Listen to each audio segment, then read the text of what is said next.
لا حول ولا قوة إلا بالله العلي العظيم حسبنا الله ونعم الوكيل ونعم المولى ونعم النصير أعوذ بالله السميع العليم من الشيطان اللعين الرجيم بسم الله الرحمن الرحيم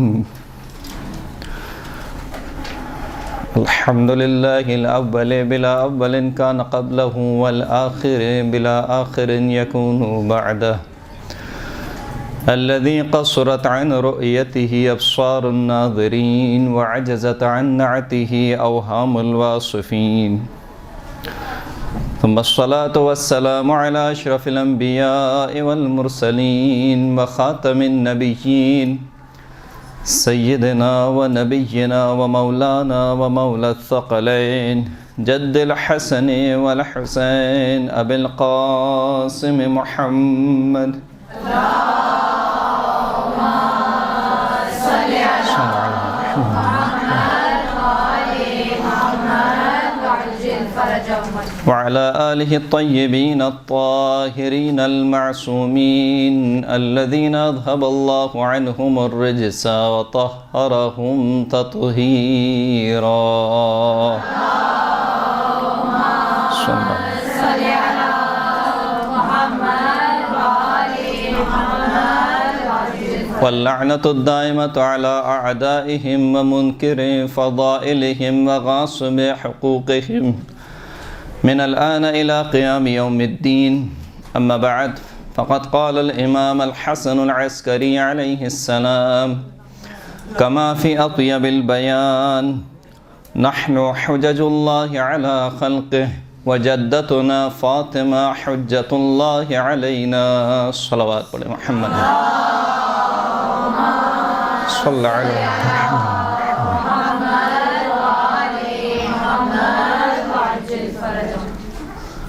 آج کی گفتگو کے لیے 11ویں امام حسن عسکری علیہ السلام صلی اللہ علیہ وسلم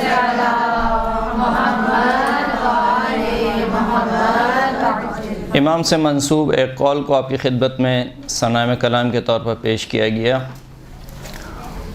اس قول کو آیت اللہ طیب اللہ جزائری نے اپنی تفسیر اطیب البیان میں ذکر فرمایا ہے۔ امام ارشاد فرماتے ہیں کہ نحن حجج اللہ علی خلقہ، ہم اللہ کی حجت ہیں اس کی مخلوق پر۔ وجدتنا فاطمہ حجت اللہ علینا، اور ہماری جدہ جناب فاطمہ سلام اللہ علیہا صلی اللہ علیہ وسلم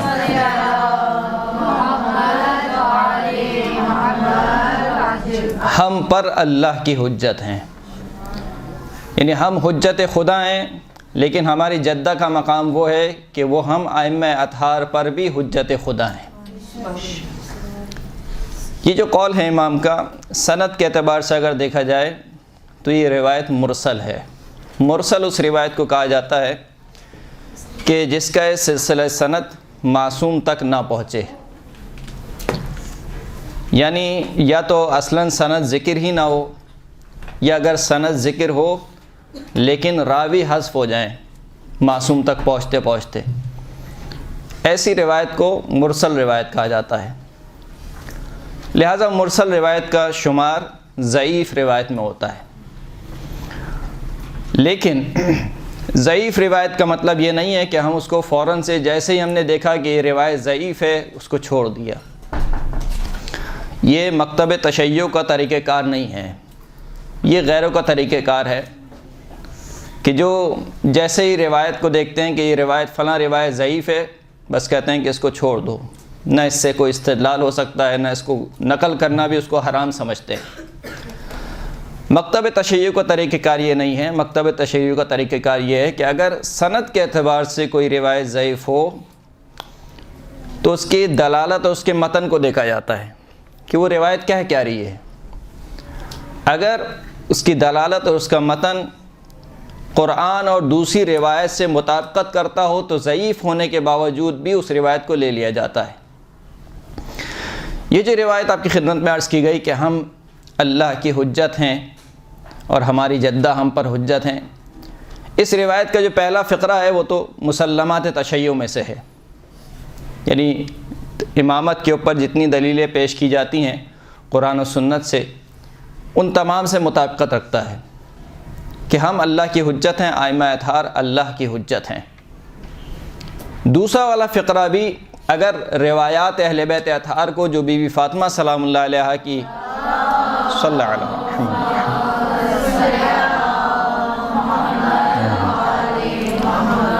بی بی کی شان اور فضیلت میں جو روایات آئی ہیں، اگر ان کو دیکھا جائے تو بات واضح ہو جاتی ہے کہ بی بی فاطمہ ائمہ اطہار پر حجت خدا ہے۔ حجت کے معنی کیا ہے؟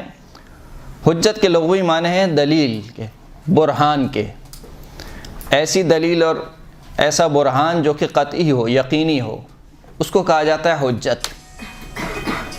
اسی لغوی معنی میں قرآن مجید میں استعمال ہوا ہے۔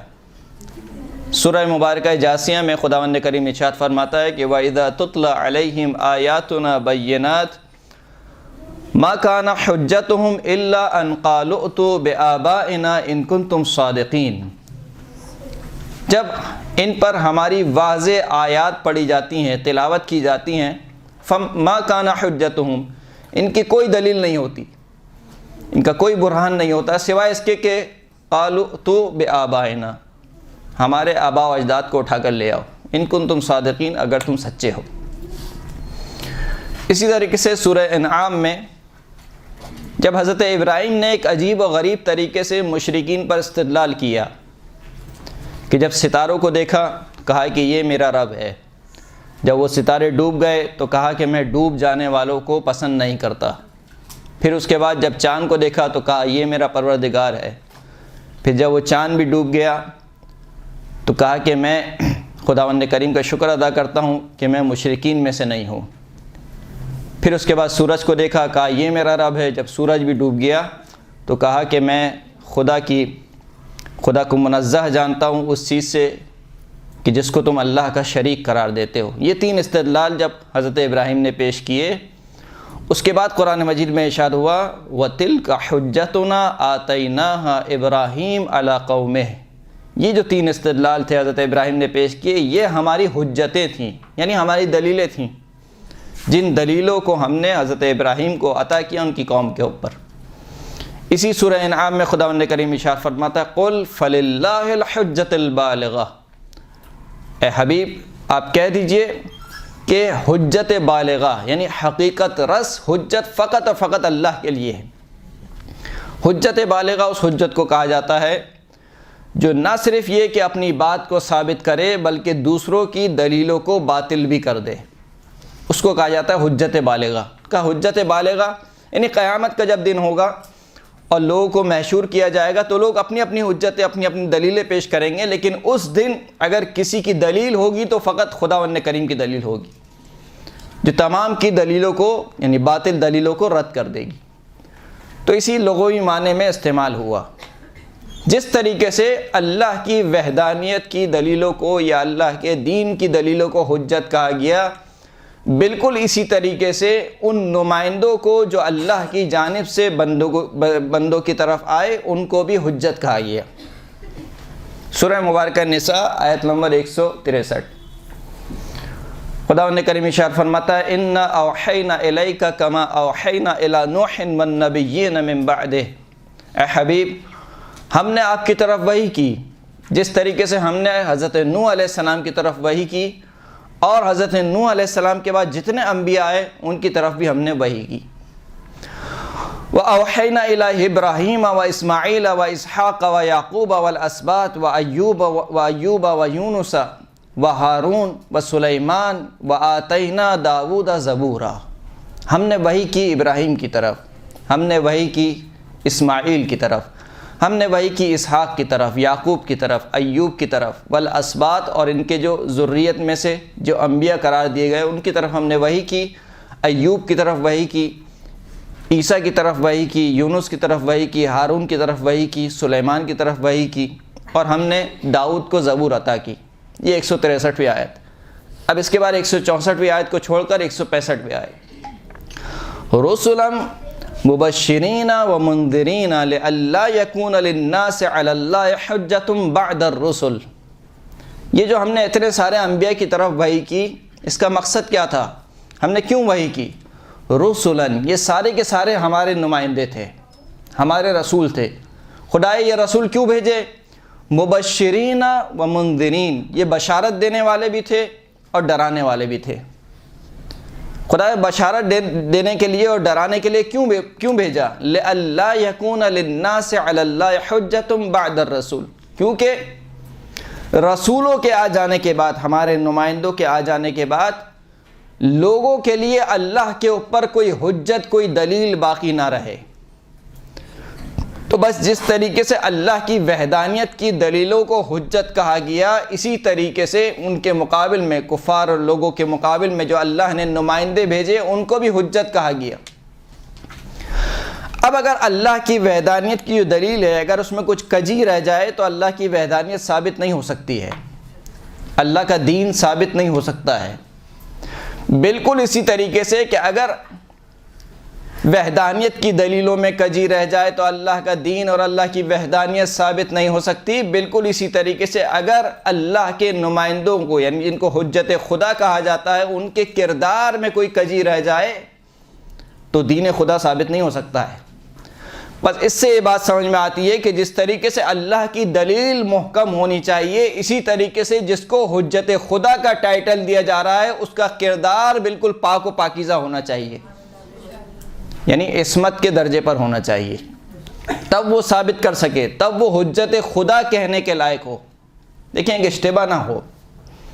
ممکن ہے کہ آپ لوگوں کے ذہن میں یہ بات آئے کہ علماء کو بھی تو حجت خدا کہا گیا ہے۔ خود امام زمانہ عجل اللہ تعالی فرجہ الشہید صلی اللہ علیہ وسلم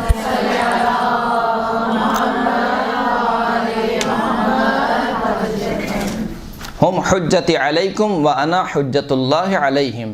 یہ جو ائمہ، یہ جو علماء کرام ہیں، یہ میری جانب سے تم پر حجت ہیں اور میں اللہ کی جانب سے ان پر حجت ہوں۔ علماء کو حجت قرار دیا گیا ہے، لیکن علماء کو، جو غیر معصوم کو اگر حجت کہا گیا ہے تو علی الاطلاق نہیں کہا گیا۔ علی الاطلاق کا مطلب کیا ہے؟ علی الاطلاق کا مطلب یہ ہے کہ اگر علماء کے بارے میں کہا گیا کہ یہ حجت ہیں تو اس کی شرائط بیان کی گئی۔ کس طریقے سے؟ وَأَمَّا مَنْ كَانَ مِنَ الْفُقَهَاءِ صَائِنًا لِنَفْسِهِ حَافِظًا لِدِينِهِ مُخَالِفًا لِهَوَىٰ فَلِلْعَوَامِ أَن يُقَلِّدُوا۔ فقہاء میں سے وہ افراد جو اپنے دین کی حفاظت کرنے والے ہوں، اپنے نفس کی حفاظت کرنے والے ہوں، اپنے ہوائے نفس کی مخالفت کرنے والے ہوں، تو بس عوام کو چاہیے کہ ایسے فقہاء کی تقلید کریں۔ اب کیا شرائط بیان ہوئی یہاں پر؟ یعنی علی الاطلاق نہیں ہے، جس میں یہ چیزیں پائی جاتی ہوں گی وہ حجت ہوگا۔ صفات بیان ہوئی ہیں، لیکن جو الہی نمائندے ہیں ان کے بارے میں یہ نہیں کہا کہ اگر نوح میں فلاں فلاں صفت پائی جاتی ہوگی تو ہمارا حجت ہے ورنہ نہیں ہے۔ عیسیٰ میں اگر فلاں فلاں صفات پائی جائیں تو وہ حجت خدا ہے ورنہ حجت خدا نہیں ہے۔ نہیں، جو الہی نمائندے ہیں، جس کو اللہ نے نومینیٹ کیا ہے، انتخاب کیا ہے، جس کا آنے والی گفتگو میں بیان کروں گا کہ حجت خدا کی صفات کیا ہیں، ان کو علی الاطلاق کہا کہ یہ ہماری حجت ہیں۔ یہ نہیں کہا کہ اگر ان میں فلاں صفات پائی جاتی ہوں تو ہماری حجت ہیں ورنہ ہماری حجت نہیں ہے۔ تو بس حجت خدا کو، جو علی الاطلاق حجت خدا ہو، اس کو معصوم ہونا چاہیے۔ تو اب اللہ نے اپنے نمائندوں کو بھیجا، کیوں بھیجا؟ مبشرین و منذرین، بشارت دینے کے لیے اور ڈرانے کے لیے۔ بشارت کس چیز کی؟ جنت کی بشارت، اخروی نعمتوں کی بشارت، جنت کی نعمتوں کی بشارت۔ ڈرانا کس چیز سے؟ جہنم سے ڈرانا، دوزخ سے ڈرانا، اللہ کے عذاب سے ڈرانا۔ تو بس بھیجا کس کے لیے؟ جنت کے لیے، جنت کی نعمتوں کے لیے، کی بشارت کے لیے، اور جہنم سے ڈرانے کے لیے، اللہ کے عذاب سے، اللہ کے عقاب سے ڈرانے کے لیے بھیجا۔ تو یہ بشارت اور یہ نذارت، یعنی خوشخبری اور ڈرانا کس چیز پر موقوف ہے؟ اس چیز پر موقوف ہے، یعنی اللہ کا عذاب اور اللہ کی جو جنت ہے وہ کس کو ملے گی؟ یہ دونوں چیزیں موقوف ہیں اللہ کی رضا پر اور اللہ کی ناراضگی پر۔ یعنی جنت میں وہی جائے گا جس سے اللہ راضی ہوگا، اس میں دو چار والی بات ہے، اس میں کوئی ڈیبیٹ نہیں ہے۔ جنت میں وہی جائے گا اب رضا کے مرحلے ہیں، جس سے جتنا راضی ہوگا اس کو وہی مرحلہ ملے گا۔ جنت کے طبقات ہیں، کسی سے اللہ اتنا راضی ہو جائے گا کہ اس کو سید الشہداء کی جوار میں جگہ عطا ملے گی۔ صلی اللہ علیہ محمد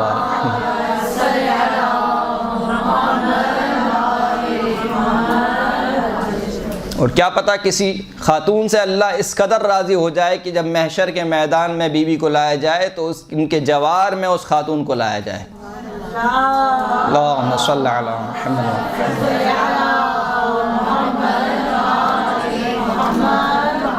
میں اکثر ایک مثال دیا کرتا ہوں کیونکہ میرا زیارت پہ جانا کافی ہوتا ہے گروپس کے ساتھ، تو میں کہتا ہوں دیکھیں آپ یہاں پر آئے ہیں زیارت کے لیے، جب بھی ہم جاتے ہیں زیارت کے لیے ہمارا دل کیا چاہتا ہے کہ ہم ذریعے سے بالکل نزدیک ہو جائیں، جتنا نزدیک ہو سکیں اتنا نزدیک ہو کر امام کی زیارت کریں، اور جتنے دور ہوتے ہیں سکون نہیں ملتا ہم کو۔ بھائی زیارت کا مطلب کیا ہے؟ زیارت کا مطلب یہ کہ آپ امام کی تربت کے سامنے، ان کی قبر کے سامنے کھڑے ہوں اور کہیں کہ السلام علیکہ یا ابا عبداللہ الحسین۔ آپ نے جملہ ادا کر دیا، زیارت ہو گئی۔ اب قبر کو جا کے چومنا، زری کو چومنا، یہ سارے اپنے مراحل ہیں، یہ تبرکات ہیں، توسل ہے۔ لیکن اگر دور سے کھڑے رہ کر بھی، یعنی تھوڑا سا دور سے کھڑے رہ کر بھی آپ نے جملے ادا کر دیے، زیارت ہو گئی، لیکن پھر بھی آپ کے دل کو اطمینان نہیں ہوتا۔ آپ کیا چاہتی ہیں؟ آپ چاہتی ہیں کہ زری سے جا کر چھپک کر انسان زیارت کرے۔ تو جنت میں بھی تو زیارت ہوگی، جنت میں چاہدہ معصومین کی زیارت ہوگی یا نہیں ہوگی؟ ہوگی۔ کسی کو ہر روز زیارت ہوگی، کسی کو مہینے میں ہوگی، کسی کو سالوں میں ہوگی، ایسا ہے نہیں ہے۔ تو یہ تو رضا کے مراحل ہیں، جس سے خدا جتنا راضی ہوگا اس کو اتنا عطا کرے گا۔ تو بہرحال جنت میں جائے گا وہ جس سے اللہ راضی ہوگا۔ جہنم میں کون جائے گا؟ جس سے اللہ غضبناک ہوگا، جس سے اللہ ناراض ہوگا۔ تو یہ جنت اور جہنم موقوف ہیں اللہ کی رضا پر اور اللہ کی ناراضگی پر۔ اب اللہ نے کہا کہ یہ جو میرے رسول ہیں یہ بشارت دینے والے ہیں اور ڈرانے والے ہیں، اس کا مطلب یہ کہ یہ وہ رسول ہیں جو میری رضا کو جانتے ہیں، یہ وہ رسول ہیں جو میری ناراضگی کو جانتے ہیں۔ جبھی تو لوگوں کو بتائیں گے کہ فلاں کام کرو تو تمہیں جنت نصیب ہوگی، فلاں کام کرو گے تو تمہیں عذاب ملے گا۔ اس کا مطلب ہے کہ یہ جو رسول ہیں، جن کو رسول بنا کر بھیجا ہے، جن کو اپنا اللہ نے نمائندہ بنا کر بھیجا ہے، یہ اللہ کی رضا کو جانتے ہیں، اللہ کی ناراضگی کو جانتے ہیں۔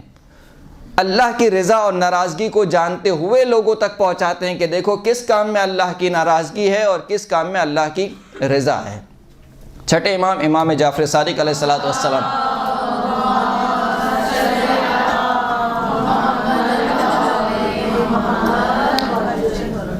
اصول کافی میں ایک روایت نقل کی گئی، امام کی خدمت میں ایک زندیق، ایک کافر آیا اور کہنے لگا کہ این اثبت الانبیاء والرسل، آپ کہاں سے ثابت کرتے ہیں کہ اللہ کے رسول ہیں یا اللہ نے کوئی نبی بھیجے ہیں؟ امام نے ارشاد فرمایا کہ ان لما اثبتنا ان لنا خالقا صانعا متعالیا عنا وعن جميع ما خلق وكان ذلك الصانع حکیما متعالیا فلم یجز ان یشاہدہ خلقہ ویلامسوہ فیباشرہم ویباشروہ ویحاجہم ویحاجوہ ثبت ان لہ سفراء فی عبادہ یعبرون عنہ الی عبادہ وخلقہ۔ امام نے فرمایا کہ دیکھو جب ہم نے یہ ثابت کر لیا کہ ہمارا ایک پروردگار ہے، اس پروردگار کی صفات کیا ہیں؟ کہا کہ وہ ہمارا خالق ہے، صانعا اس دنیا کو بنانے والا ہے، متعالیا لیکن اس کی ذات بہت بالا ہے، بہت بلندتر ہے۔ کس چیز سے؟ عنا وعن جمیع ما خلق، اس کی ذات ہم سے اور جتنی مخلوقات ہیں سب سے بلند و بالا ہے۔ جب سب سے بلند و بالا ہے تو پھر امام فرماتے ہیں وَكَانَ ذَلِكَ الصَّانِعُ حَكِيمًا مُتَعَالِيًا فَلَمْ يَجُزْ ان یشاہدہ خلقہ، جب اس کی ذات بلند و بالا ہے تو پس ممکن نہیں ہے کہ اس کی خلقت اس کو دیکھ سکے، یعنی اپنی آنکھوں سے اس کو دیکھ سکے، یعنی وہ خدا ہی نہیں جو انسان کی آنکھوں میں سما جائے۔ اس لیے کہ خدا لامتناہی ذات کا نام ہے، لامتناہی کمالات کا نام ہے، وہ ذات کہ جس میں لامتناہی کمالات جمع ہو جائیں اس کو خداوند کریم کہا جاتا ہے۔ اور جو چیز بھی ہماری آنکھوں میں سما رہی ہے اس کا مطلب ہے کہ وہ محدود ہے۔ محدود ہونا اور لامتناہی ہونا آپس میں ضد ہیں دونوں ایک دوسرے کی۔ جو چیز محدود ہے وہ لامتناہی نہیں ہو سکتی، جو لامتناہی ہے وہ محدود نہیں ہو سکتی۔ تو کہا کہ اللہ بہت بلند و بالا ہے اس سے کہ ہم اس کو اپنی آنکھوں سے دیکھ سکیں۔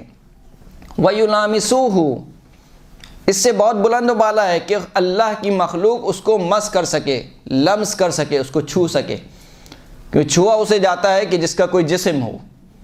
اگر اللہ کا جسم ہے اس کا مطلب یہ کہ اللہ محدود ہے۔ تو پس اللہ کی خلقت نہ اللہ کو دیکھ سکتی ہے نہ اللہ کو چھو سکتی ہے۔ پھر امام فرماتے ہیں کہ جب اللہ کی خلقت نہ اللہ کو دیکھ سکتی ہے نہ اللہ کو چھو سکتی ہے تو بس دونوں میں کانٹیکٹ کیسے ہوگا؟ کیسے ایک دوسرے کے روبرو آئیں گے؟ نہ اللہ کی مخلوق اللہ کے روبرو آ سکتی ہے نہ اللہ اپنی مخلوق کے روبرو آ سکتا ہے۔ فَيُحَاجَّهُمْ وَيُحَاجُّوهُ، نہ اللہ اپنی کوئی دلیلیں پیش کر سکتا ہے مخلوقات کے سامنے نہ اللہ کی مخلوق کوئی دلیل پیش کر سکتی ہے اللہ کے سامنے۔ فَثَبَتَ أَنَّ لَهُ سُفَرَاءٌ فِي خَلْقِهِ، جب یہ ثابت ہو گیا اس کا مطلب یہ ہے کہ ثابت ہو گیا کہ اللہ کے کچھ سفیر ہیں اس کی مخلوقات میں، جو اللہ اور بندوں کے درمیان واسطہ ہیں۔ یعنی ایک طرف سے ان کی ذات اس قدر بلند و بالا ہے کہ وہ اللہ سے متصل ہیں براہ راست، اور ایک طرف سے وہ انسان سے ایسے متصل ہیں کہ کہا انا بشر مثلکم، میں تم جیسا ایک بشر ہوں۔ اب جو دوسرے افراد ہیں، جو دوسرے مکتب فکر کے افراد ہیں جو کہتے ہیں کہ رسول ہم جیسا ہے، وہ صرف اتنی آیت پڑھتے ہیں، قل انما انا بشر مثلکم، اے حبیب آپ کہہ دیجئے کہ میں فقط و فقط تمہاری طرح کا ایک بشر ہوں۔ آگے کی آیت نہیں پڑھتے ہیں۔ آگے کی آیت کیا ہے؟ یوحی الیہ، بشر ہوں لیکن مجھ پر وحی نازل ہوتی ہے۔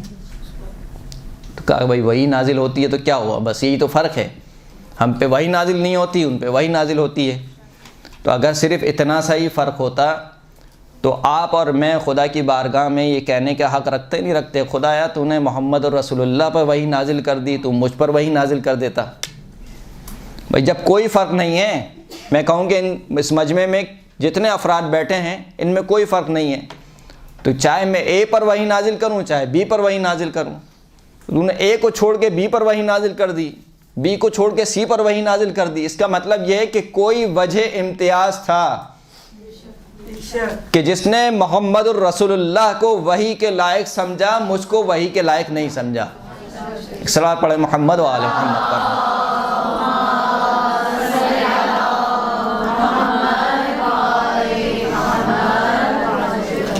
تو امام نے فرمایا کہ بس ثابت ہو گیا کہ اللہ کے کچھ سفیر ہیں، انہی سفیر کو حجت خدا کہا جاتا ہے۔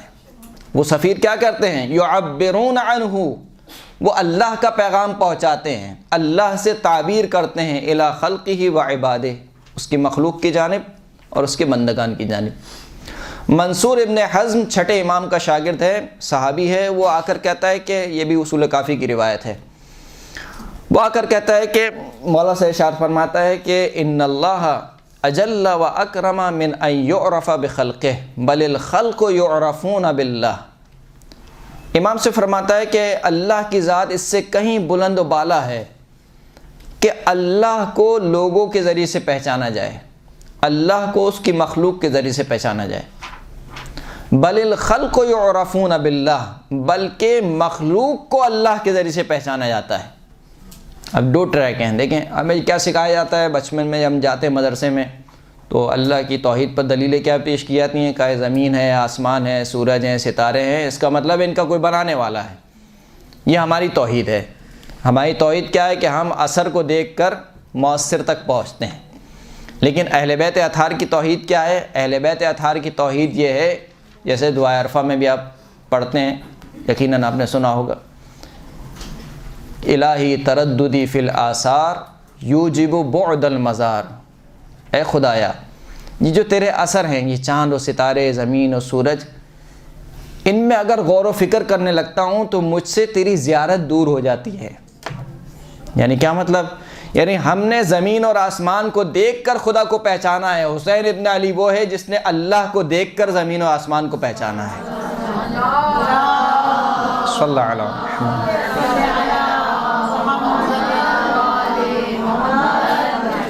تو منصور بن حزم یہ سمجھانا چاہ رہا ہے کہ اللہ کو مخلوق کے ذریعے سے نہیں پہچانا جاتا، بلکہ مخلوق کو اللہ کے ذریعے سے پہچانا جاتا ہے۔ جب اس نے جملہ کہا تو امام نے کہا صدقت، تو نے بالکل صحیح بات کی، سچ بات کی۔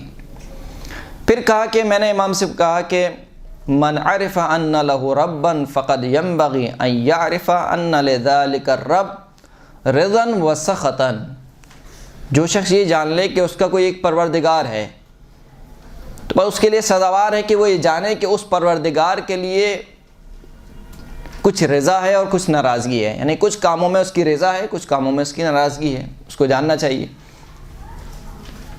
اور یہ جو رضا اور یہ جو خوشنودی اور یہ جو غضب ہے، یہ جو ناراضگی ہے، لا يعرف الا بوحی اور رسل، یہ اللہ کی ناراضگی اور یہ اللہ کا خوش ہونا یہ نہیں پہچانا جاتا ہے مگر دو طریقوں سے۔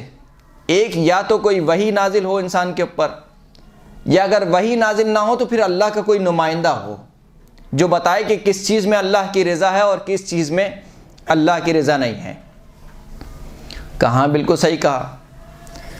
پھر کہتا ہے کہ میں نے امام سے کہا فمن لم یأتہ الوحی فقد ینبغی لہ ان یطلب الرسل، جس پر وحی نازل نہ ہوتی ہو اس کو چاہیے کہ اللہ کے نمائندوں کو تلاش کرے۔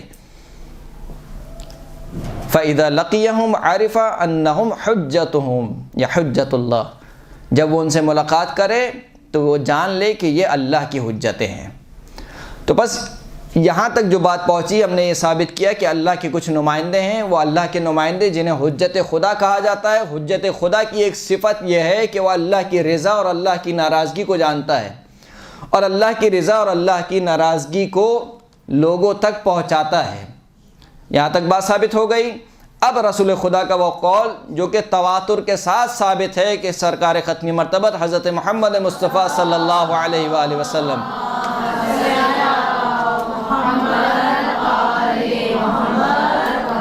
سرکار نے ارشاد فرمایا کہ ان اللہ لا یغضب لغضبک، بی بی فاطمہ کے لیے ارشاد فرمایا ان اللہ لا یغضب لغضبک ویرضی لرضاک، اے فاطمہ اللہ تیرے ناراض ہونے سے ناراض ہو جاتا ہے اور تیرے راضی ہونے سے راضی ہو جاتا ہے۔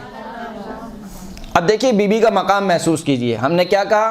ہم نے کہا کہ حجت خدا وہ ہے کہ جو اللہ کی رضا اور اللہ کے غضب کو جانتا ہو۔ سرکار کیا ارشاد فرما رہے ہیں کہ اللہ فاطمہ کے ناراض ہونے سے ناراض ہو جاتا ہے، فاطمہ کے راضی ہونے سے اللہ راضی ہو جاتا ہے۔ دیکھیے ایک مقام یہ ہے کہ انسان کا جو غضب ہے اور انسان کی جو رضا ہے وہ اللہ کے حکم کے تابع ہو جائے۔ الحب فی اللہ والبغض فی اللہ، ایک پورا باب ہے روایت کا۔ الحب فی اللہ والبغض فی اللہ، اللہ کے لیے کسی سے محبت کرنا، اللہ کے لیے کسی سے غضبناک ہونا۔ جب انسان اس مرحلے پر پہنچ جائے جو انتہائی مشکل مرحلہ ہے لیکن ایک باکمال مرحلہ ہے، لیکن بی بی فاطمہ کا مرحلہ اس سے آگے ہے۔ بی بی فاطمہ وہ نہیں ہے کہ جن کا غضب اللہ کے لیے ہوتا ہے، جن کی محبت اللہ کے لیے ہوتی ہے۔ بی بی فاطمہ وہ ہیں کہ جن کی محبت جب ہوتی ہے تو اللہ محبت کرنے لگتا ہے، اور جن کا غضب ناک جب ہوتا ہے تو اللہ غضب ناک ہو جاتا ہے۔ صلی اللہ علیہ وسلم۔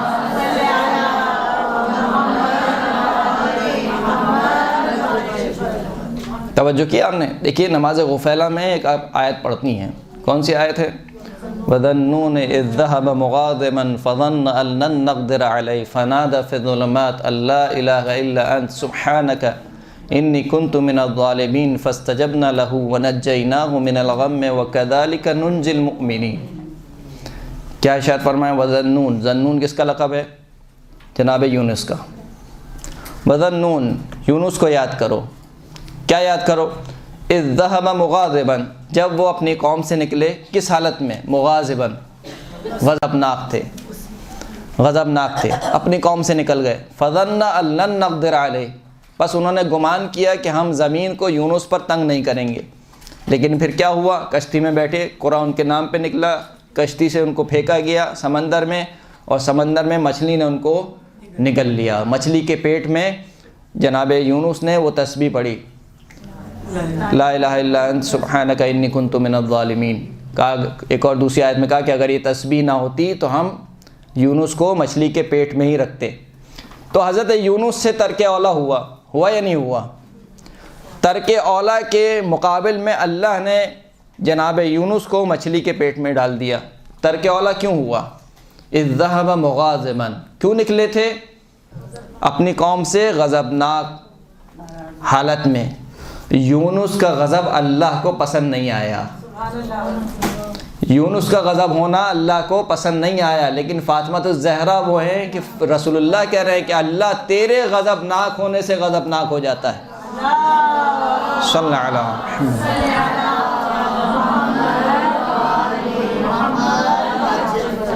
دیکھیں ایک بات کلیئر کر دوں، ممکن ہے کسی کے ذہن میں شبہ آ جائے کہ ہم یہ گفتگو کیوں کر رہے ہیں۔ ہم میں سے جتنے بھی افراد ہیں یہاں پر بیٹھے ہوئے وہ بی بی کی فضیلت کے قائل ہیں، ہے یا نہیں ہے؟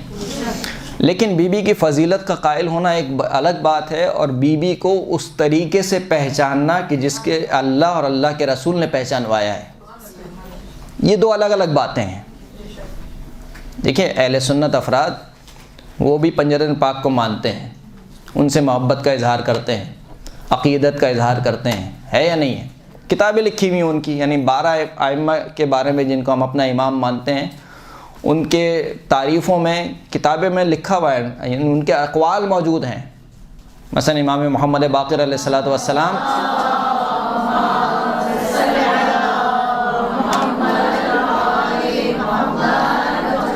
جب لفظ لقب باقر کی بات آتی ہے تو آپ ان کے علماء کے اقوال دیکھیں، ایسے ایسے اقوال ہیں گے کہ آپ کو لگے گا کہ مثال کے طور پر کوئی شیعہ خطیب کیا امام کے فضائل بیان کرے گا جو بیان کر رہے ہیں، تو مانتے ہیں، لیکن مقام عمل میں آ کے جب کہا جائے کہ بھائی کس کو اپنا امام مانتے ہو، تو کہا کہ ابو حنیفہ سے شریعت لیں گے۔ اس کا مطلب ہے کہ یہ ویسے نہیں پہچانا جس طریقے سے اللہ اور اللہ کے رسول نے پہچانوایا تھا۔ بی بی کے بھی ساتھ یہی مسئلہ ہے، بی بی کو مانتے ہیں، سب اقرار کرتے ہیں فضیلت کا، لیکن جب وہ واقعات پیش کیے جاتے ہیں، سارے واقعات جو رسول خدا کی آنکھ بند ہو جانے کے بعد پیش آئے، تو پھر کہتے ہیں کہ یہ معاملہ تھوڑا گڑبڑ ہے یہاں پر۔ دیکھیں جب آپ ثابت کر دیں نا کہ ایک طرف حجت خدا ہے تو دوسری طرف خود بخود باطل ہو جائے گی، ہو جائے گی نہیں ہو جائے گی؟ یعنی ساری دلیلیں اور سب ایک طرف ہو جائیں گی۔ اگر آپ نے ثابت کر دیا ہے کہ یہ جو بیوی جو کھڑی ہوئی ہے، جو اپنا حق مانگ رہی ہے، یہ حجت خدا ہے۔ حجت خدا کا مطلب کیا ہے؟ یعنی معصوم ہستی ہے، اللہ کی رضا کو جانتی ہے، اللہ کے غضب کو جانتی ہے، ہو ہی نہیں سکتا ہے کہ یہ ناحق دعویٰ کرے۔ جب یہ ناحق دعویٰ نہیں کر رہی تو اس کا مطلب ہے کہ سامنے والا ناحق ہے۔ درست ہے؟ اس وجہ سے بحث کی جا رہی ہے کہ ہم کیوں ثابت کر رہے ہیں کہ بی بی فاطمہ حجت خدا ہیں۔ بی بی کی فضیلت اپنی جگہ، سیدۃ نساء العالمین ہے اپنی جگہ۔ بی بی جب میدان محشر میں لائی جائیں گی تو سب سے کہا جائے گا کہ اپنی اپنی آنکھوں کو جھکا لو، اپنے اپنے سر کو جھکا لو۔ یہ تمام کی تمام فضیلت سب اپنی جگہ، لیکن اس سے بڑھ کر بی بی کو ویسے پہچانیے کہ جیسے رسول اللہ نے پہچانوایا ہے۔ رسول اللہ نے کیسے پہچانوایا ہے؟ رسول اللہ بی فاطمہ کا ہاتھ پکڑ کر نکلے، بی بی کے حجرے سے باہر آئے اور کہنے لگے کہ اے لوگو، جو اسے جانتا ہے وہ جانتا ہے، جو نہیں جانتا وہ جان لے کہ یہ میری بیٹی فاطمہ ہے۔ اب اتنا تعارف کرا دینا، یعنی کون نہیں جانتا تھا مدینے میں؟ مدینے میں کوئی ایسا تھا جس کو نہیں پتا ہو کہ یہ بی بی رسول اللہ کی بیٹی ہیں؟ لیکن رسول اللہ تعارف کرا رہے ہیں، یہ میری بیٹی فاطمہ ہے۔ صرف اتنا ہی نہیں، بضعۃ منی، میرا ٹکڑا ہے۔ اب اس کا ترجمہ عموماً کیا جاتا ہے میرا جگر کا ٹکڑا ہے۔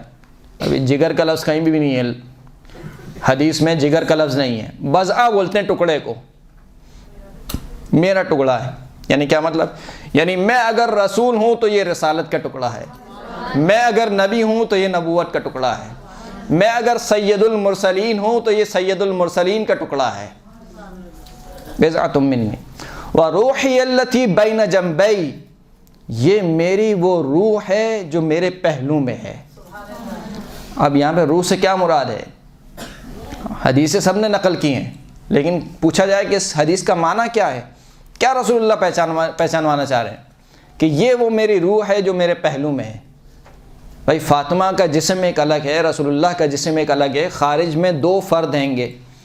اب یہاں پہ جتنے فرد بیٹھے ہوئے ہیں اتنی روح ہیں، ایسا تو نہیں ہے کہ جتنے سارے مثال کے طور پر افراد ہیں ان کی سب ایک ہی روح ہے، ہر فرد کی الگ الگ روح ہے، لیکن رسول اللہ یہ کہہ رہے ہیں کہ یہ میری وہ روح ہے جو میرے پہلو کے درمیان ہے، یعنی فاطمہ الزہرا نبوت کی روح ہے، فاطمہ الزہرا رسالت کی روح ہے، فاطمہ الزہرا معدن رسالت ہے، فاطمہ الزہرا معدن نبوت ہے۔ اس کے ناراض ہونے سے جس نے فاطمہ کو اذیت پہنچائی، من آذاہا فقد آذانی، اس نے فاطمہ کو اذیت پہنچائی اس نے مجھے اذیت پہنچائی۔ ابھی جملہ رسول اللہ کیوں فرما رہے ہیں؟ یہ حدیث نقل کرتے ہیں، پھر اس کے اوپر ایک پوری کہانی گڑھ دیتے ہیں کہ وہ مولا کائنات جو ہے وہ بی بی فاطمہ کے ہوتے ہوئے کسی سے شادی کرنا چاہتے تھے، وہ بی بی کی پسند نہیں آیا تو بی بی نے جا کے شکایت کی رسول اللہ سے کہ علی جو ہے وہ میرے ہوتے ہوئے کسی اور عورت سے شادی کرنا چاہتے ہیں۔ تو نعوذ باللہ اس وقت اللہ کے رسول نے ارشاد فرمایا فاطمہ تو بضعۃ منی، فاطمہ میرا ٹکڑا ہے، من آذاہا فقد آذانی، اس نے فاطمہ کو اذیت پہنچائی اس نے مجھے اذیت پہنچائی۔ اب یہ ایک من گھڑت کہانی ہے۔ اولاً خود رسول خدا جو شریعت لے کر آئے ہیں اسی شریعت پر علی ابن ابی طالب عمل کر رہے ہیں۔ بھائی مرد کو 4 شادیوں کی اجازت ہے یا نہیں ہے؟ 4 شادیوں کی اجازت ہے۔ تو جو رسول اللہ لوگوں مسلمانوں کو بتا رہے ہیں کہ دیکھو تمہارے لیے 4 شادیوں کی اجازت ہے، کیا اسی حکم سے علی ابن ابی طالب کو منع کریں گے؟ پہلی بات یہ۔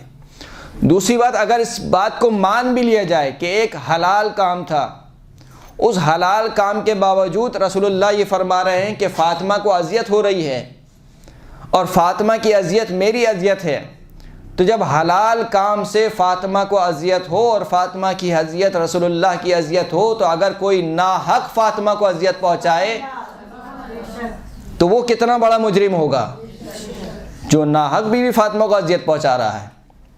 لہٰذا بی بی کو ویسے سمجھنا ضروری ہے کہ جس طریقے سے اللہ اور اللہ کے رسول نے پہچانوایا۔ ایک صلوات پڑھ دیجئے محمد و آل محمد۔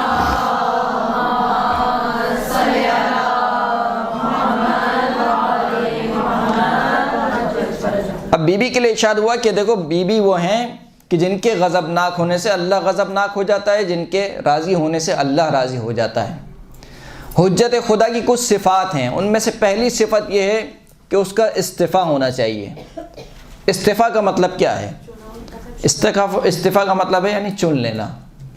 ان اللہ اصطفى آدم ونوح وآل ابراہیم وآل عمران علی العالمین۔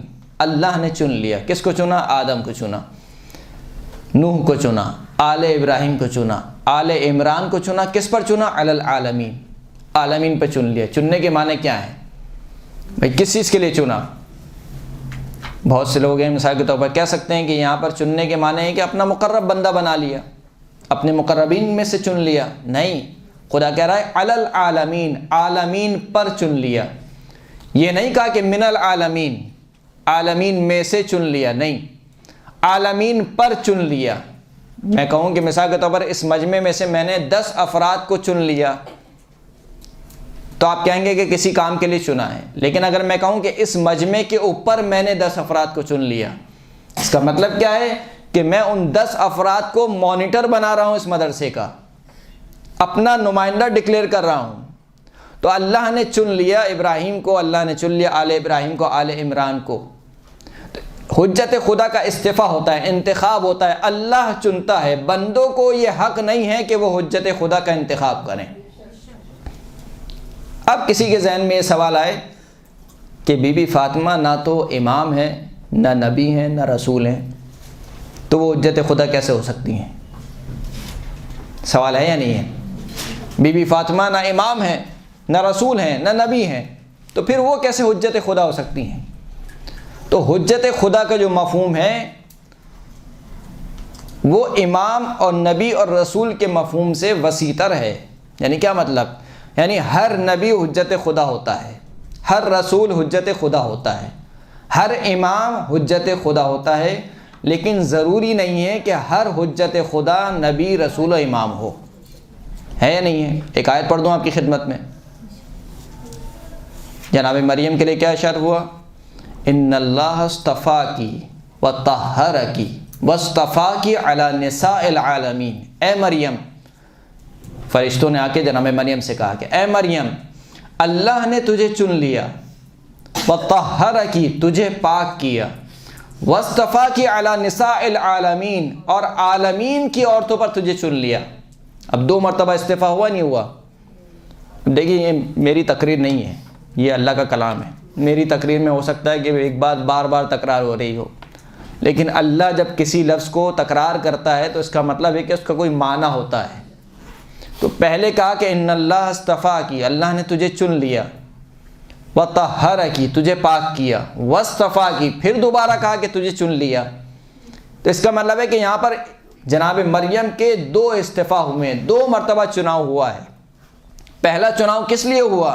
ان اللہ اصطفاکی وطہرکی، پہلا چناؤ ہوا ہے طہارت کے لیے، عصمت کے لیے. اس کا مطلب یہ ہے کہ عصمت بھی ہر ایک کو نہیں ملتی ہے، اسی کو ملتی ہے جس کو اللہ چنتا ہے، اسی کو ملتی ہے جس کو اللہ چنتا ہے. اسی لیے آیت کیا نازل ہوئی؟ انما یرید اللہ لیذھب عنکم الرجس اہل البیت ویطہرکم تطہیرا. صلی اللہ علیہ وسلم.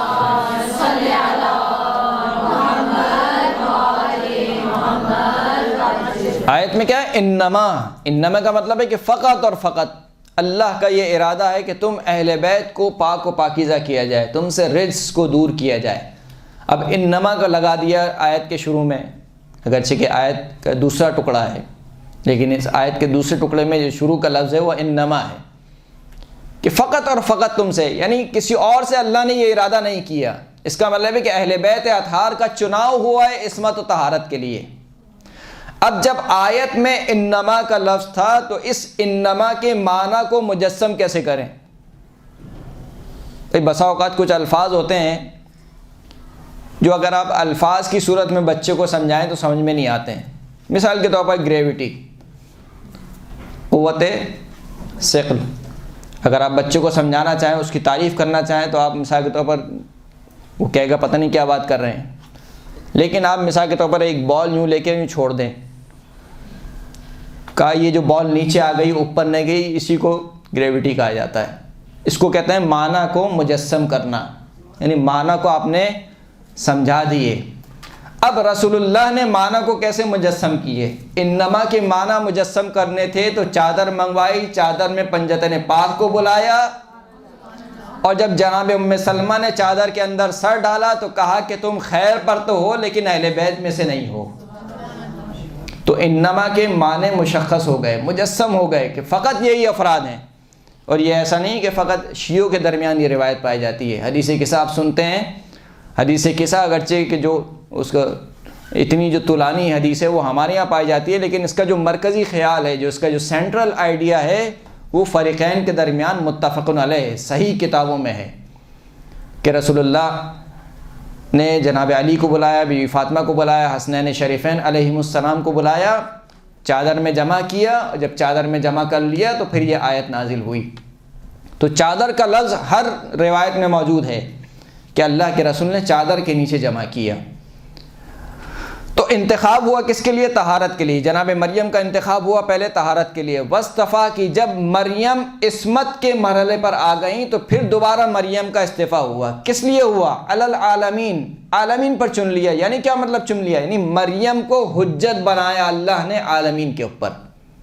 اس کا مطلب ہے کہ جو ہستی جب تک عصمت کے مرحلے پر نہ ہو وہ حجت خدا بھی نہیں بن سکتی ہے. حجت خدا بنتی وہی ہے جو عصمت کے مرحلے پر ہو. تو جناب مریم نہ رسول ہے، نہ نبی ہے، نہ امام ہے، لیکن حجت خدا ہے یا نہیں ہے؟ دوسری آیت آپ کی خدمت میں عرض کروں، فوجد عبدا من عبادنا آتیناہ رحمتا من عندنا وعلمناہ من لدنا علما قال موسیٰ هل اتبعک علی ما تعلمنی مما علمت رشدا. جب موسیٰ اور ان کے خادم نے، ان کے نوکر نے ہمارے بندوں میں سے ایک بندے کو پایا، وہ بندہ کیسا تھا؟ اس کو ہم نے اپنی جانب سے رحمت عطا کی تھی، وَعَلَّمْنَاهُ مِن لَّدُنَّا عِلْمًا، اپنی جانب سے اس کو علم دیا تھا، یعنی علم لدنی اس کے پاس تھا۔ جب موسیٰ نے دیکھا کہ یہ تو مجھ سے بھی زیادہ عالم ہے، تو جناب موسیٰ نے کہا کہ کیا میں آپ کی اتباع کر سکتا ہوں، میں آپ کی پیروی کر سکتا ہوں؟ کس چیز میں؟ اس چیز میں کہ جو آپ جانتے ہیں۔ کیوں پیروی کروں؟ تاکہ مجھ کو بھی رشد حاصل ہو جائے، رشد علمی۔ پھر وہ سارے واقعات ہوئے۔ یہ آیت کس واقعے کی طرف اشارہ ہے؟ جناب موسیٰ اور جناب خضر علیہ السلام۔ جب جناب خضر کو پایا، جناب خضر سے درخواست کی کہ میں آپ کا اتباع کرنا چاہتا ہوں۔ جناب خضر نے کہا کہ تم صبر نہیں کر پاؤ گے، لیکن پھر بھی کہا کہ میں آپ کا اتباع کروں گا۔ پھر وہ سارے واقعات ہوئے، کشتی میں سوراخ کیا اور دیوار کو توڑا ہے، چنوائے بھارت۔ تو جناب خضر علیہ السلام، ان کے لیے تعبیر کیا ہے؟ عبد من عبادنا، ہمارے بندوں میں سے ایک بندے ہیں۔ اختلاف ہے ان کے بارے میں کہ جناب خضر نبی تھے یا نہیں تھے، لیکن بس بہت سو کا قول یہ ہے کہ نبی نہیں تھے۔ نبی نہیں تھے، اس کے باوجود جناب موسیٰ جو کہ رسول ہیں، اولو العزم پیغمبروں میں سے ان کا شمار ہوتا ہے، لیکن کیونکہ خضر کے پاس علم لدنی تھا، موسیٰ سے زیادہ علم رکھتے تھے، لہٰذا جناب موسیٰ پر بھی حجت تھے۔ بس اسی طریقے سے بی بی فاطمہ الزہرا کے لیے جب کہا گیا کہ فاطمہ ہماری جدہ ہم پر حجت ہیں، کیوں؟ کیونکہ فاطمہ کا علم تمام اماموں سے زیادہ ہے۔ صلی اللہ علیہ وسلم۔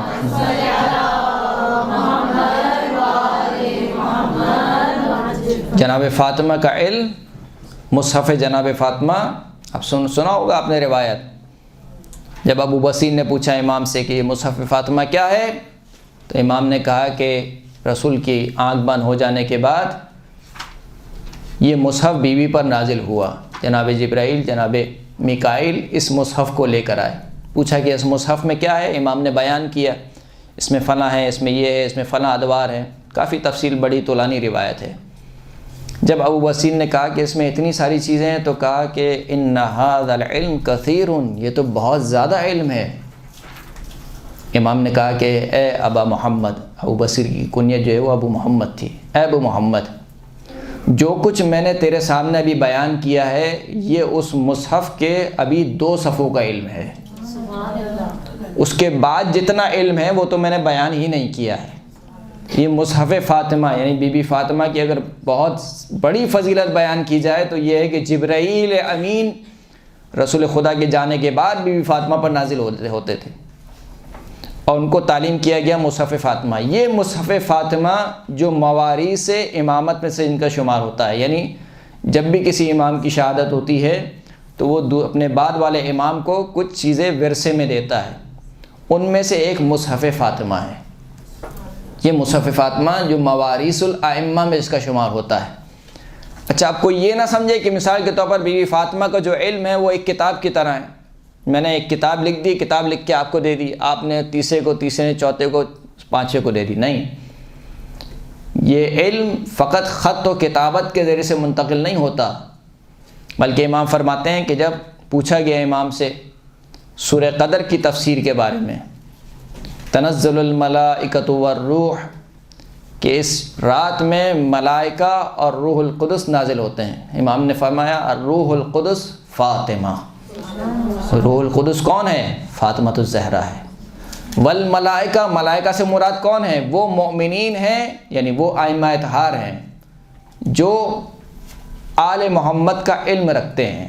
اب یہ اس آیت کی باطنی تفسیر ہے، کیونکہ قرآن کی تفسیروں میں کہا جاتا ہے کہ ایک اس کی ظاہری تفسیر ہے، ایک اس کا باطن ہے۔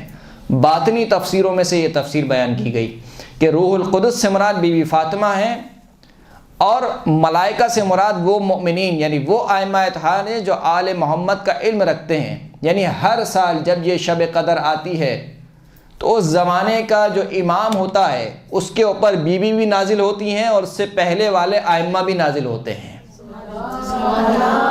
صلی اللہ علیہ وسلم۔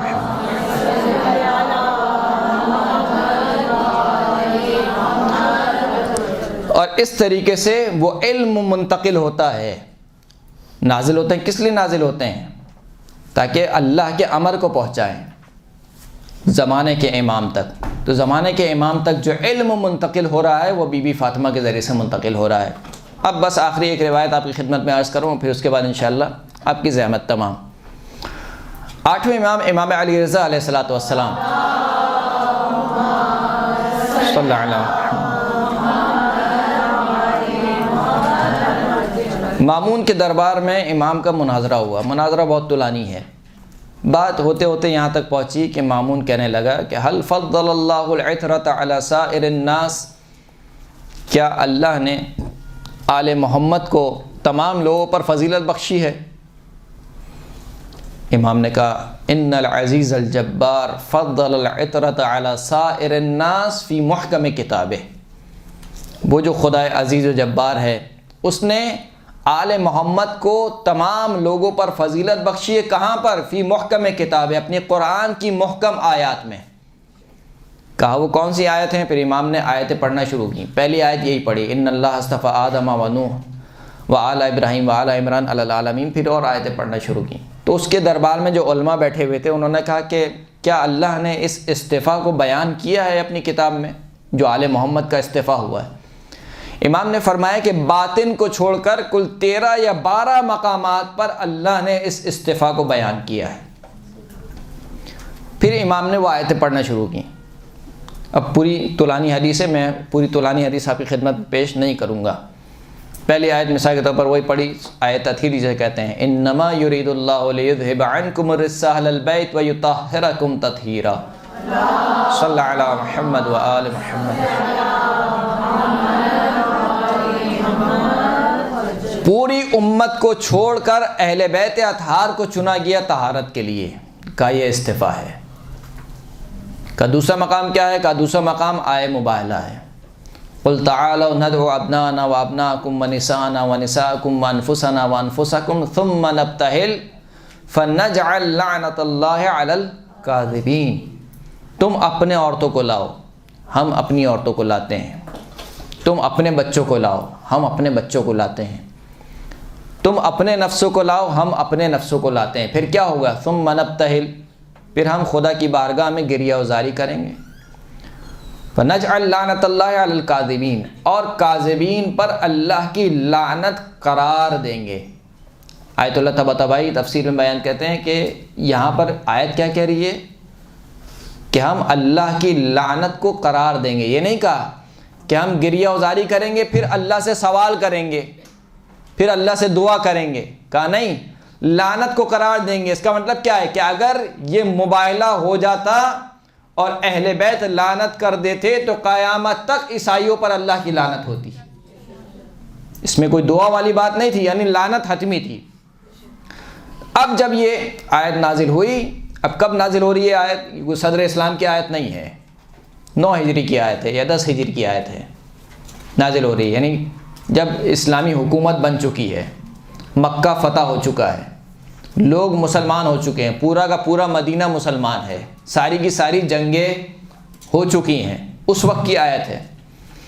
اس وقت کہا جا رہا ہے کہ تم اپنی عورتوں کو لاؤ، جمع کا صیغہ ہے، عورتوں کو لاؤ۔ مدینہ میں کتنی عورتیں ہوں گی؟ بہت ساری عورتیں ہوں گی۔ اپنے بچوں کو لاؤ، کتنے بچے ہوں گے؟ انصار اور مہاجرین کے بچے بہت زیادہ ہوں گے۔ اپنے نفسوں کو لاؤ، صحابہ کرام کی تعداد کتنی ہے؟ موجود ہیں۔ جمع کا صیغہ ہے، اللہ کہہ رہا ہے کہ تم عورتوں کو لے کر آؤ، اور رسول اللہ فقط ایک عورت کو لے کے گئے، بی بی فاطمہ الزہرا سلام اللہ علیہا کو، صلی اللہ علیہ وسلم۔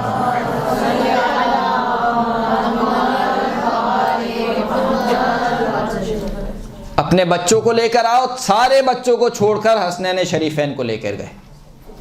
نفسوں کو لے کر آؤ، سارے صحابہ کو چھوڑ کر علی مرتضیٰ کو لے کر گئے۔ اب ذرا محسوس کیجئے کہ کس طریقے سے اہل بیت اطہار کا اصطفاء ہوا ہے۔ دیکھیے یہاں پر آنا تھا سچوں کو۔ جناب ابو ذر کے بارے میں رسول خدا نے کیا ارشاد فرمایا کہ آسمان نے ابو ذر جیسا سچا نہیں دیکھا، لیکن اس کے باوجود ابو ذر کو بھی نہیں لے کے گئے۔ بھائی سچوں کو لانا تھا، ابو ذر کو لے کے چلے جاتے، کہا نہیں، یہاں پہ ابو ذر جیسا بھی سچا نہیں چاہیے۔ تو جس مباہلے میں ابو ذر جیسا سچا بھی نہ چاہیے ہو، عام امت کے صدیق اور صدیقہ کس مرحلے پر ہوں گے؟ اب یہاں پر اہل بیت اطہار کا استعفیٰ ہوا، فقط اہل بیت اطہار کو لے کر گئے، اس طریقے سے امام نے فرمایا۔ اور آیت امام نے پڑھی جس میں کہا کہ یہاں پر اہل بیت اطہار کا استعفیٰ ہوا ہے۔ یہ جو ہم گفتگو کر رہے ہیں، مجھ سے کہا گیا ہے کہ کچھ مصائب کے جملہ آپ کی خدمت میں عرض کروں۔ یہ جو ہم گفتگو کر رہے ہیں، جو اہل بیت اطہار کی فضیلت کو بیان کر رہے ہیں، اس فضیلت کو کیوں نہیں سمجھا گیا؟ کیوں آنکھوں پر پٹی بن گئی؟ یعنی وہ فاطمہ کہ جس کے لیے اللہ کے رسول اپنی جگہ سے کھڑے ہو جاتے تھے، وہ فاطمہ کہ جس کے لیے محشر میں تمام کے تمام انبیاء اپنا سر جھکا دیں گے، جس کی عزت و تکریم مسلمانوں نے نقل کی ہے کہ 6 مہینے تک اللہ کے رسول در فاطمہ پر آتے تھے نماز کے وقت، اور دروازہ کھٹکھٹاتے تھے اور کہتے تھے الصلاۃ الصلاۃ یا اہل البیت۔ 6 مہینے تک اللہ کا رسول جس گھر میں بغیر اجازت کے داخل نہیں ہوا۔ رحلت کے وقت روایت کہتی ہے کہ ایک شخص نے بی بی فاطمہ کے دروازے پر دق الباب کیا۔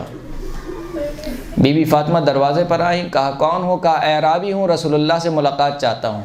کہا نہیں، رسول اللہ کی حالت ابھی اچھی نہیں ہے، واپس چلے جاؤ۔ پھر تھوڑی دیر بعد دوبارہ دق الباب ہوا، کہا کون ہو؟ کہا اعرابی ہوں، رسول اللہ سے ملاقات کا خواہاں ہوں۔ کہا نہیں، رسول اللہ ابھی ملاقات نہیں کر سکتے، واپس چلے جاؤ۔ تیسری مرتبہ جب دق الباب ہوا تو پوچھا فاطمہ کون ہے؟ کہا ایک اعرابی ہے، بار بار منع کرتی ہوں بار بار آ جاتا ہے۔ کہا فاطمہ تمہیں نہیں معلوم یہ کون ہے؟ یہ ملک الموت ہے، یہ کسی کے گھر آنے کے لیے اجازت نہیں چاہتا، لیکن یہ تیرا گھر ہے کہ جس میں داخل ہونے کے لیے اجازت مانگ رہا ہے۔ اس فاطمہ کے گھر کے ساتھ کیا کیا گیا؟ نہ صرف یہ کہ اس کے گھر کو آگ لگائی گئی، بغیر اجازت اس گھر میں داخل ہوئے۔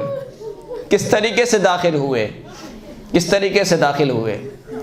دروازے کے پیچھے کھڑا ہوا وہ ملعون کہتا تھا کہ علی کو باہر نکالو، اور دروازے کے اس طرف فاطمہ کہتی تھیں کہ جاؤ چلے جاؤ، تمہیں شرم نہیں آتی؟ تم کس کے گھر پر آئے ہو؟ اور وہ کہتا تھا کہ علی کو باہر نکالو ورنہ گھر کو آگ لگا دوں گا۔ کہا تجھے شرم نہیں آتی؟ اس گھر میں حسن اور حسین رہتے ہیں۔ کہنے والا کہنے لگا وَإِنْ، ارے رہتے ہیں تو رہا کریں، میں حسنین کے ہوتے ہوئے بھی اس گھر کو آگ لگا دوں گا۔ اور پھر گھر کو آگ لگائی گئی۔ گھر کو آگ لگانے کے بعد اب دروازے کو ایک طرف سے وہ لوگ زور لگاتے تھے، ایک طرف سے فاطمہ دروازے کو پکڑی ہوئی ہے۔ جب دروازہ نہ کھلا تو ایک مرتبہ اس ملعون نے دروازے کے کنارے سے ہاتھ ڈالا۔ فاطمہ کس کے دروازے کی کنڈی پکڑی ہوئی ہے۔ جب فاطمہ نے دروازے کو نہ چھوڑا تو ایک مرتبہ ملعون نے تازیانہ اٹھایا، فاطمہ کے ہاتھ پر تازیانہ مارا۔ ارے دروازے کا چھٹنا تھا کہ ایک مرتبہ ایک ملعون نے دروازے کو لات ماری، جلتا ہوا دروازہ فاطمہ پر گرا، فاطمہ کا پہلو شکستہ ہوا، فاطمہ کا محسن ساقط ہو گیا۔ ایک مرتبہ بی بی نے صدا بلند کی، یا فضہ خذینی، فضہ مجھے سنبھالو، فضہ مجھے سنبھالو۔